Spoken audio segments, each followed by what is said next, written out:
Seseorang tidak bisa memilih bagaimana awal kehidupannya, tapi dia bisa memilih akhir kehidupan seperti apa yang dia inginkan. Danny Jive dikenal sebagai penyanyi bersama band 90-an asal kota Bandung, Java Jive. Selama 30 tahun bermusik, mengalami dinamika pasang surut dalam karirnya. 10 album sudah dihasilkannya. Karunia indah, suara lahiriah telah mengangkat derajat kehidupannya serba kecukupan.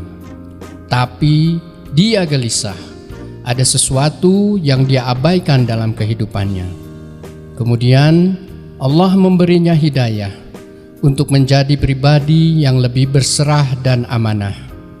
Dan dia kini lebih senang mendengar dan melantunkan suara hatinya. Assalamualaikum warahmatullahi wabarakatuh. Alhamdulillahirrabbilalamin.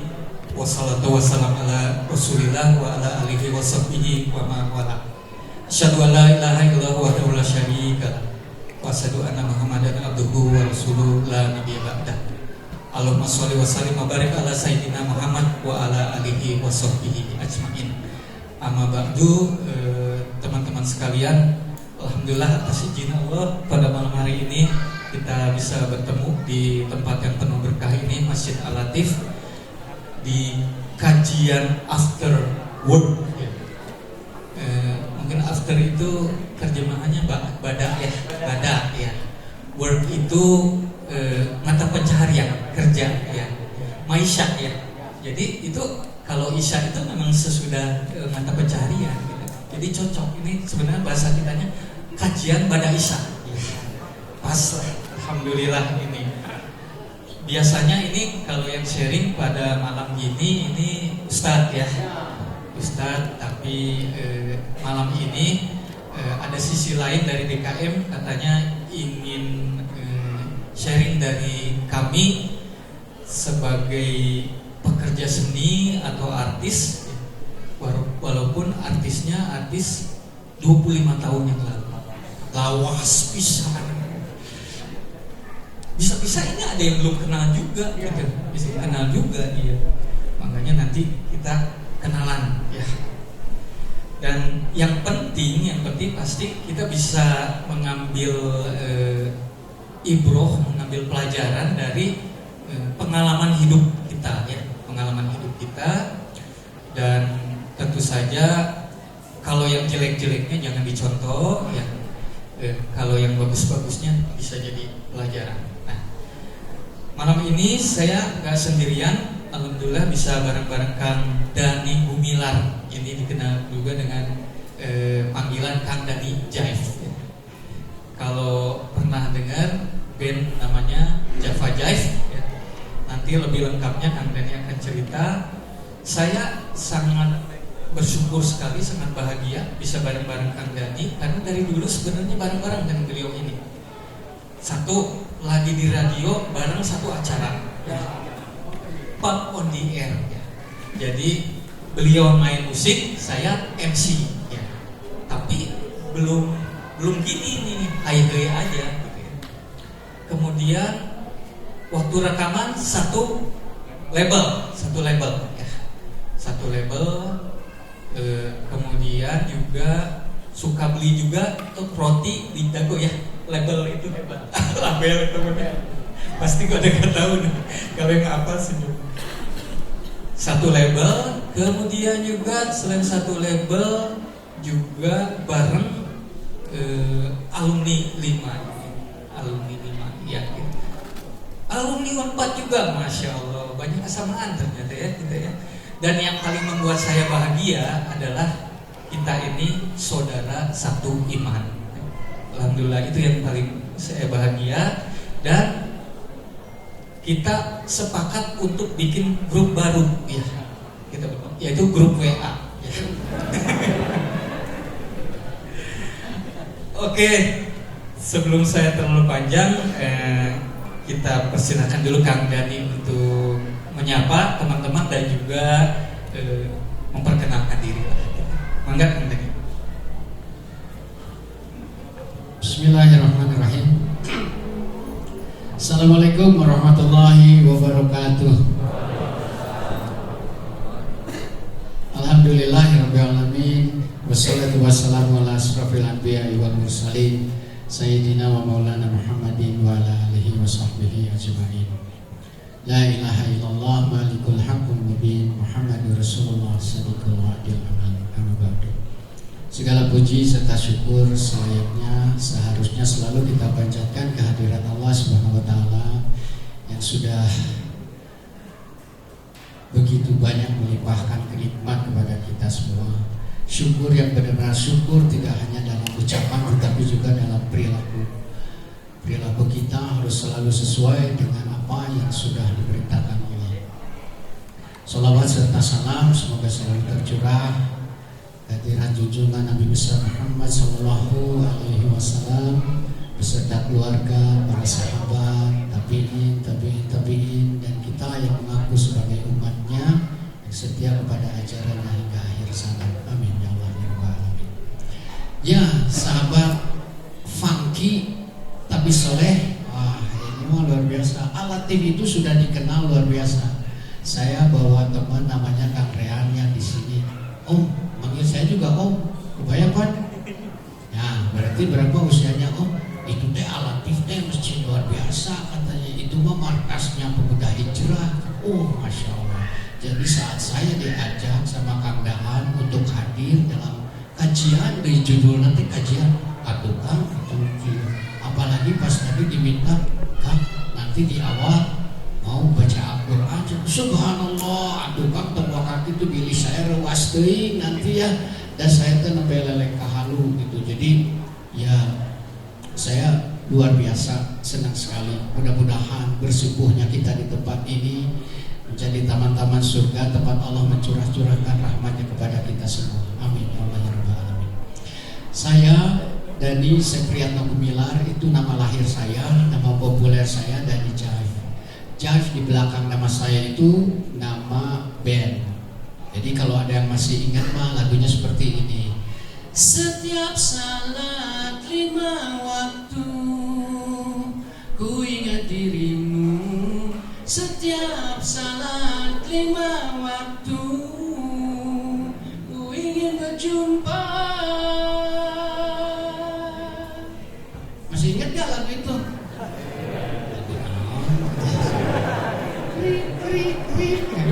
Ini ada banyak seusia anak-anak saya ya, tapi kalau yang di belakang mungkin teteh-teteh yang angkatannya agak sedikit di tengah gitu, mungkin tahu lagu itu ya.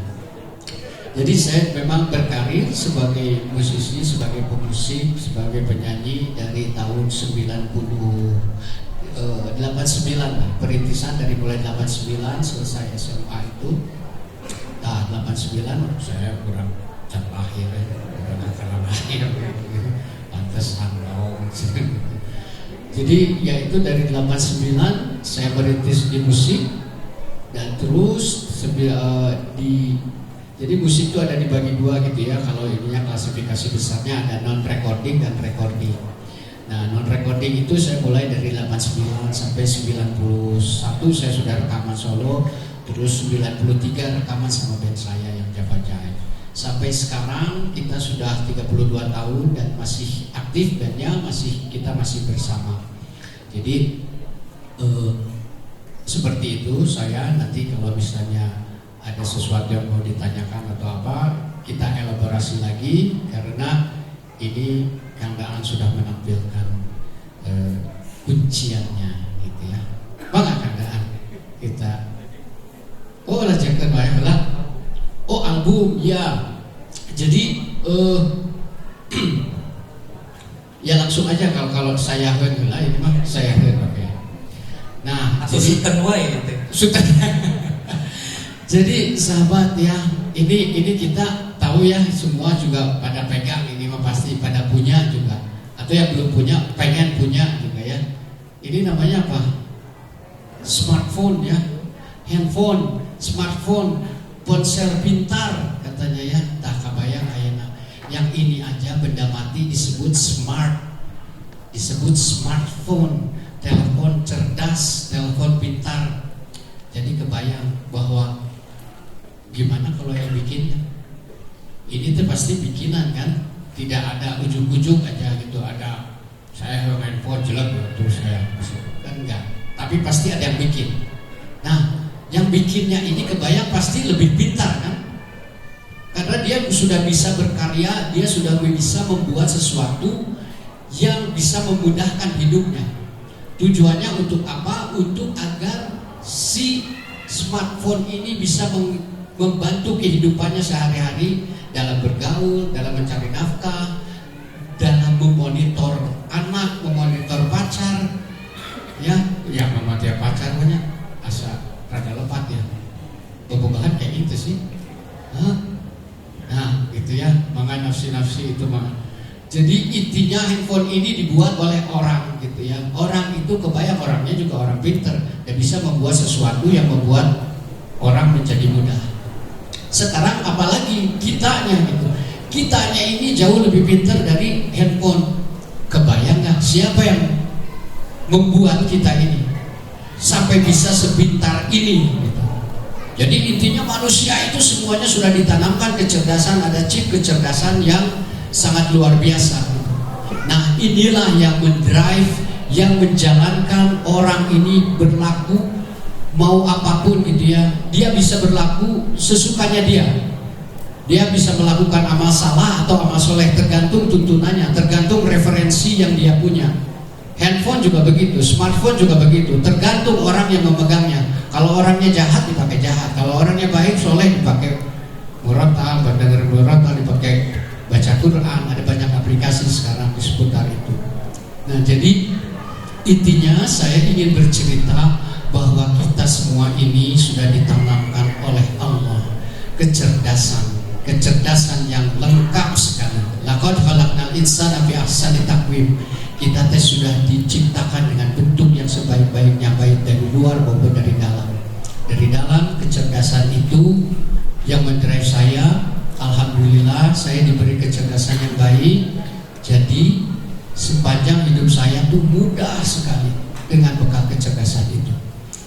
Dari mulai SD, masuk SD yang baik, SMP favorit, SMA favorit, kuliah universitas favorit.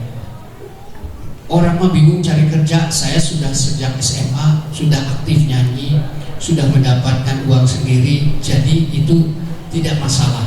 Saat orang mencari nafkah saya mah baik-baik saja, terus saja. Itu berkat kecerdasan yang ada di dalam diri saya. Nah, kecerdasan apa itu? Tetapi kecerdasan itu ternyata kurang lengkap. Saya hanya cerdas secara intelektual. Jadi orang-orang sekarang yang orang-orangnya pinter, segala macam menghitung untung rugi, pinter sekali. Bahkan cenderung jadi jahat. Hanya dengan flexing saja gitu, pamer-pamer kekayaan, terus orang bisa mendapatkan lebih banyak. Itu semuanya di drive sama intelektual. Segala sesuatunya menghitung untung rugi, buruk baik dan buruknya nanti dulu. Yang penting saya untung dulu. Kalau baik dan buruk itu hal lain lagi. Nah itu terus begitu. Tetapi lihat bagaimana ujungnya. Orang-orang yang pintar secara intelektual, dia tidak beruntung dalam kehidupannya. Kita bisa banyak melihat potret-potret gitu ya. Nah ternyata itulah juga yang terjadi sama saya. Saya gelisah, saya mendapatkan segala kemudahan, tetapi nah akhirnya orang terpuas gitu, gak puas dengan segala sesuatu yang saya peroleh gitu. Ternyata ada kecerdasan lain, kecerdasan emosional. Jadi saya udah tuh, kalau kamu udah punya jaket satu cukup aja. Tapi saya mau koleksi jaket nanti lo mari. Jaket, untuk beli jaketnya ayawe alasana, meskipun dengan model yang sama gitu ya, tetapi yang ada di rumah mah yang dari kulit, ini mah dari parasit, apa-apa dong, beli lagi, nggak ada puasnya. Begitu juga dengan hal-hal lain gitu ya. Tetapi kecerdasan itu ternyata tidak lengkap gitu, meskipun, dan itu tetap membuat gelisah. Sampai pada gilirannya Allah mencoba segala sesuatu dengan kehilangan yang luar biasa gitu. Apa yang sudah saya dapatkan itu dari karir bermusik gitu ya. Nah itu satu-satu diambil. Karena firman Allah, a'udzubillahi minasyaitonirrajim, wa iz ta'azzana rabbukum la in syakartum la azidanakum wa la in kafartum inna azabillah sadid. Dan eta teh laras pisan. Subhanallah. Jadi pendeknya mah macam-macam lah gitu ya. Karena naudzubillah kita tidak tahu, meskipun la yukallifullahu nafsan illa wus'aha katanya ya, kita mah tidak akan pernah dibebani dengan sesuatu yang di luar kemampuan kita. Tetapi pertanyaannya, kita tahu nggak kemampuan kita? Gak tahu. Jadi gak usah macam-macam, mendingan ikuti aja lah yang sudah disuratkan, yang sudah diajarkan, yang sudah digariskan gitu ya. Nah, kegelisahan itu menyadarkan saya gitu, jadi bahwa oh ternyata ada satu lagi kecerdasan yang tidak saya miliki atau sudah ada di dalam tetapi tidak saya asah. Yang saya asah adalah dari SD secara akademis itu intelektual, yang saya asah dalam pergaulan, banyak teman, ya banyak relasi dan segala macam, itu kecerdasan emosional. Tetapi saya lupa bahwa ada kecerdasan spiritual yang harus saya latih. Bagaimana itu hubungan saya dengan sang pemilik waktu. Waktu saya tinggal sedikit. Jadi kalau saya tidak memperbaiki hubungan saya dengan sang pemilik waktu yang menciptakan saya, itu naudzubillah, saya tidak mau berakhir azab di dunia saja. Yang tadi yang saya lupakan itu baru sampai pada kecerdasan emosional, saya sudah merasa kesulitan. Saya sudah tidak tahan dengan segala kehilangan itu, kehilangan karir, kehilangan teman, bahkan kehilangan kebebasan. Manusia lahir itu secara hukum katanya ya, di kiri ada hukum, di kanan ada kebebasan. Saat gitu, nah dia teh sudah dijamin secara hukum bahwa dia teh bebas secara hukum, diakui oleh di mana tempat dia tinggal, gitu ya, dan dia bebas. Nah ini kebebasan yang hakiki, yang asasi itu dia saya miliki pun direnggut. Saya dimasukkan ke pesantren versi dunia, gitu ya. Nah itu membuat saya berpikir lagi, astagfirullahaladzim, kunaon dia tehnya.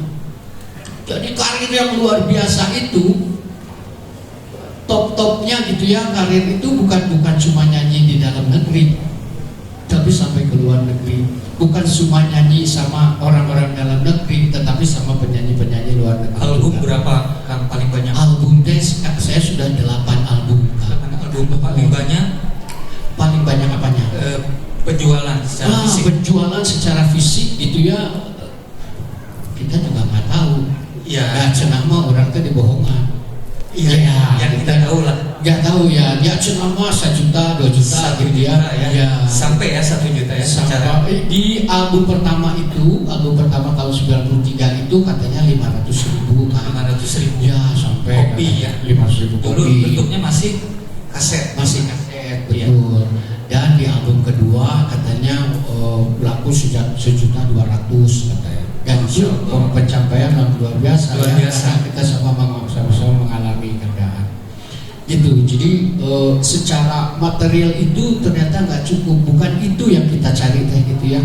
Jadi kecerdasan spiritual saya mulai saya asah. Tapi bagaimana caranya ya? Saya mulai memperhatikan orang-orang, guru-guru, ulama-ulama, ceramah-ceramah gitu. Dan saat saya suatu kali ini ya yang membuat saya gitu ya. Saya Jumatan di rumah saya. Rumah saya di sini dekat di Muara Raja. Dan ada masjid namanya Masjid Nugraha di situ. Satu kali saya Jumatan gitu kan, biasanya ada selebaran gitu. Terus saya ya ambil aja gitu, karena orang lain ambil saya juga ambil aja. Sambil nunggu gitu baca-baca. Saya terantuk sama satu ayat. A'udzubillahi minasyaitonirrajim. Qul huwallazi ansha'akum wa ja'ala lakumus sam'a wal absara wal af'idata qalilan ma tashkurun. Begitu bunyi ayatnya. Katanya ya Allah yang menciptakan pendengaran, penglihatan dan hati itu ya, itu sungguh Allah. Tetapi kebanyakan dari kita itu tidak bersyukur. Eta teh mah jelek aja sama saya teh ya. Karena saya teh dalam dunia seni yang paling berperan itu adalah indera kita dan perasaan. Jadi kalau saya nyanyi nggak dengerin instrumen nada gitu ya, nggak didengar sama saya, ya saya nggak akan punya panduan gimana saya nyanyi gitu, gimana saya tahu not itu di mana gitu. Nah setelah itu kalau bikin video klip dan kudu gaya tuh ya, kudu kaset gitu. Bagaimana kalau saya tidak bisa melihat dan dipantas ku batur gitu, mana tahu bahwa saya ini sudah cakep dan sudah pantas dilihat orang gitu.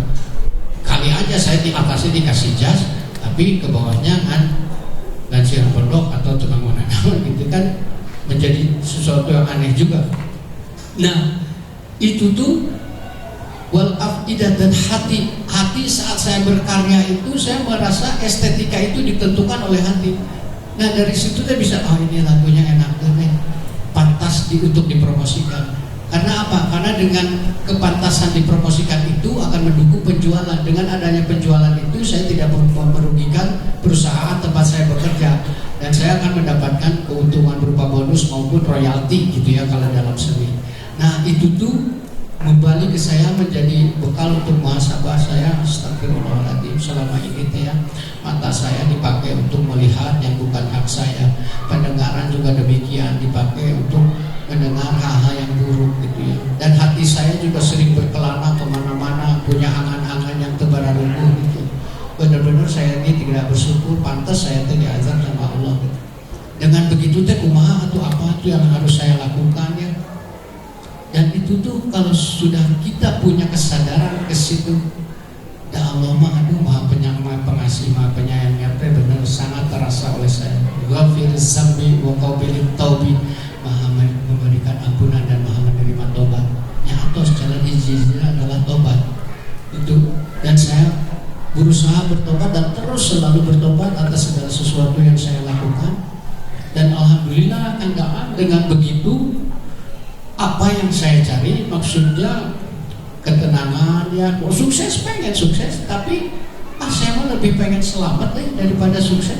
Ya percuma sukses dari keselamat mah gitu. Tetapi dengan keselamatan, dengan kita selamat, insya Allah sukses mah Allah mah pasti kasih, yakin aja. Tetapi keselamatan harus diperjuangkan. Dengan apa? Dengan ilmunya gitu ya. Karena Islam ada jalan keselamatan gitu. Dan bukan ya kalau sukses mah itu mah udah pasti Anda berusaha cari uang, usaha sok naon beda dagang, beda naon pasti kasih, pasti ada hasilnya gitu ya. Dan kalau Anda berhemat, nabung, hayong angkat haji, biasa angkat haji, banyak sekali contohnya. Tetapi kalau selamat belum tentu. Kita banyak harta tetapi unggal seminggu sekali kan cuci darah ya, kesalaman atau artos saya mau cuci darah. Kita kaya raya tetapi anak kita 3 nu hiji bau 3 terus ka walungan nu hiji tepararuku babalapannya, wah pakai knalpot gandeng itu sewa polisi. Dan itu harus diurus dengan harta, keluar lagi harta kita tepararuku. Nggak ada keselamatan di dalam situ. Jadi itulah tandaan kisah saya yang alhamdulillah gitu. Saya teh sebetulnya kan sama Allah teh, ya Allah janganlah. Saya teh kikuk kalau berada seperti ini, karena merasa diri saya juga masih tebararunggu gitu, terus harus menyampaikan gitu.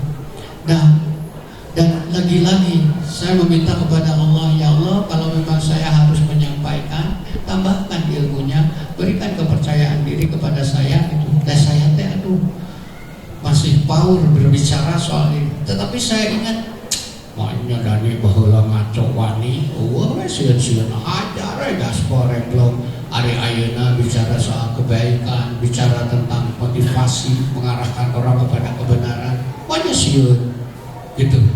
Nah dari situ teh kan ya alhamdulillah Allah berikan lagi kekuatan, Allah berikan lagi sedikit ilmunya, Allah berikan lagi taufiknya untuk saya bisa melaksanakan apa yang Allah berikan oleh hidayah kepada saya. Itulah Masya Allah. Kalau dari sekilas bahwa perjalanan dari karir Kang Dani ini udah melewati berbagai tahapan lah ya. Dari mulai dari bawah menjadi penyanyi sampai sukses, dikenal secara nasional, penjualan album juga luar biasa, udah nyanyi sampai ke mancanegara gitu. Tapi tidak mendapatkan ketenangan. Ada pertanyaan mungkin dalam diri, saya teh rek mana gitu ya. Dan memang ini di kajian afterworld ini ya, kita khususkan, kita lebih cenderung kepada kita-kita yang memang khususnya kita sebagai kepala rumah tangga ya, kemudian juga teman-teman yang masih kuliah dan lain-lain juga, akhwat juga gitu ya, bahwa ketika kita memulai karir kita atau mencoba untuk mencari rezeki, pada waktu awal karir kita belum tahu ilmunya, Jadi saya kasih satu ini aja ya, yang relate banget sama tadi yang Kang Dani sebutkan. Ini surat Hud ayat 6 ya. A'udzubillahi minasyaitonirrajim. Wa ma min dabbatin fil ardi illa Allahi rizquha wa ya'lamu mustaqarraha wa mustaudaha kullu fi kitabim mubin. Dan tidak satupun makhluk bergerak atau bernyawa di bumi ini melainkan semuanya dijamin Allah rezekinya. Dia mengetahui tempat kediamannya dan tempat penyimpanannya. Semua tertulis dalam kitab yang nyata, Lauh Mahfuz. Nah, kalau dengar cerita Kang Dani, sama saya juga seperti itu. Dulu tuh yang namanya nyari uang tuh istilahnya mah gaspol ya. Gaspol, mau itu halal ya, mau itu nyerempet, mau itu di tempat istilahnya mah naudzubillah ya, tempat maksiat itu hajar gitu. Padahal belum tahu ilmunya, karena kita ketakutan bahwa kita nggak akan kebagian rezeki, nggak akan takut tadi ya, kalau nggak kaset, nggak video klipnya ini, takut orang tidak suka lagi sama kita, betul ya. Kalau nggak menciptakan lagu yang istilahnya isinya galau, pasti orang tidak akan membeli album kita. Banyak ketakutan lain yang sehingga kita banyak tidak menghiraukan lah. Ya karena memang ilmunya juga belum tahu dan belum cukup gitu. Padahal Allah itu memberikan kelapangan buat kita ya, memberikan karir yang bagus, belum tentu sebagai karunia, bisa jadi merupakan sebuah ujian buat kita. Nah, kitanya aja belum tahu ilmunya, jadi menyikapinya malah tidak menghiraukan aturan-aturan Allah. Yang pasti kalau kita ngomongin masalah rezeki,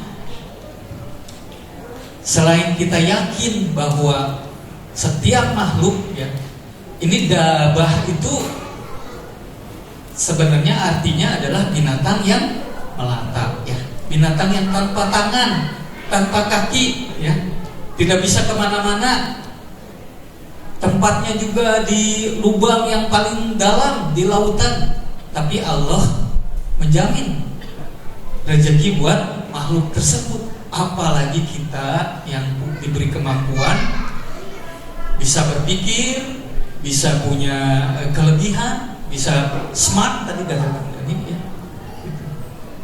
Tapi ya kita juga harus mempunyai konsep dalam mencari rezeki itu adalah wafis samai rizqukum wa ma tu'adun. Dan di langit terdapat sebab-sebab rezekimu dan apa yang dijanjikan kepadamu. Kita mah kadang-kadang sering ya, mungkin saya ya pastilah saya waktu dulu ya, Kang Dani juga menganggap kesuksesan itu karena jadi payah sendiri, karena orang bodor jadi loba nu nonton, banyak uang masuk gitu. Kang Dani, karena suara saya bagus, lagu saya bagus gitu.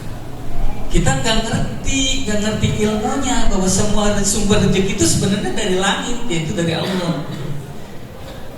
Dan ketika kita terpuruk, Kang Dani pernah ngalamin terpuruk, saya juga ya mengalami ya masa-masa yang udah nggak terlalu banyak pekerjaan. Malah pikirannya tanya gimana cari pekerjaan, gimana cari usaha gitu. Padahal kalau dari ayat ini ya, bahwa sumber-sumber rezeki kita ada di langit. Dan mintalah ke Allah gitu. Mintalah ke Allah.